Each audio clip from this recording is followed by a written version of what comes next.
your man and the host, Sammy, the man McIntyre. We are back. I got the last 2 picks of the first round, kind of finishing that up. And then I also want to dive into the craziness of Mike Vrabel and Dianna Russini.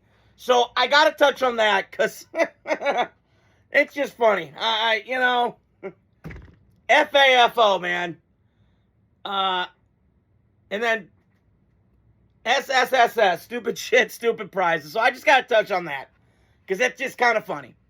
So last night I did 21 for 30 for my picks. So now I've got 31 and 32. And what's crazy is it's the last 2 teams that played a real game in the NFL season. That was Super Bowl. And that's the New England Patriots and the Seattle Seahawks. So, New England Patriots, with the 31st overall pick, take Cassius Howell. He was one of my favorite players at A&M this year. That defense for A&M was suffocating. I know they kind of were frauds and yada, yada, yada. But Mike Elko had that team ready to play every week whenever I turned on a game. Okay, SEC, big, right? So, he's an ass kicker to me. He flies off my TV screen. He's got that bend around the edge. Kind of like Von Miller a little bit. He's got kind of that build. Like him a lot. Great kid. I have no issues about the character. So I'm going to go with him. And the reason I picked Cassius Howell to New England is because they only had 35 sacks last year, which was tied for 22nd in the league. So they got to get more pass rush. And you're facing Josh Allen in the division. And you look around the AFC, you're going to have to go through guys like Mahomes and those kind of teams. So you better be ready to hunt the quarterback better.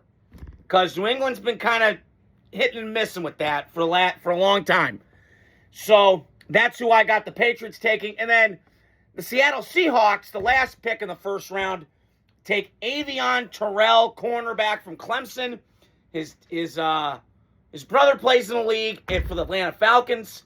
AJ, he's a really good player. He doesn't just have, he's a great athlete. We know that. But he's got really good movement skills. You pair him in a secondary with Devon Witherspoon. They had Kobe Bryant. He went to Chicago.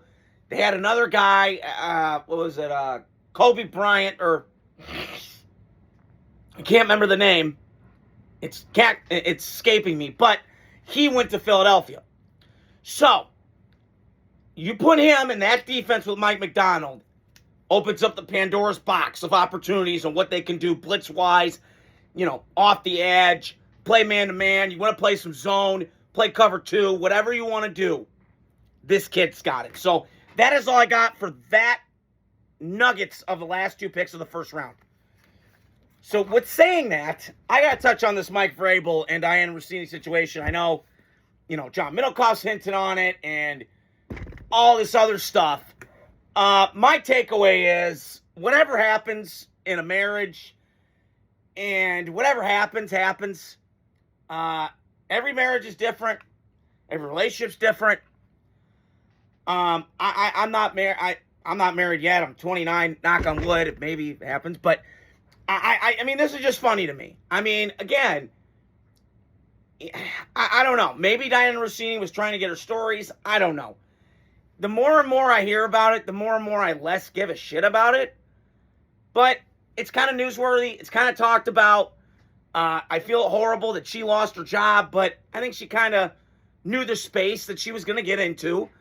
And maybe there's some stereotypes up there. I don't know. Maybe it's true that women in that field kind of do some shady stuff to get around. But big businesses push the envelope a lot. I think back to, I compare it to the late 90s, the Attitude Era.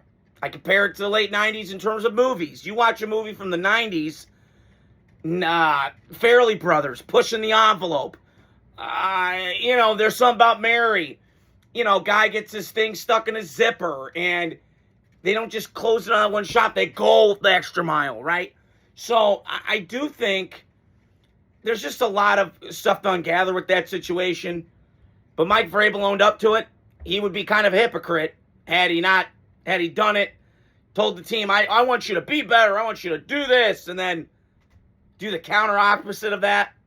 So that's kind of my take on that whole situation. I don't really care nonetheless. I know everybody on the interwebs are freaking the hell out. And, you know, it is contrary to the Patriots. Like, they're kind of a scumbag organization. They've been doing this for a long time. I mean, their owner comes out and he's like, oh, yeah, we got to be ethical, man.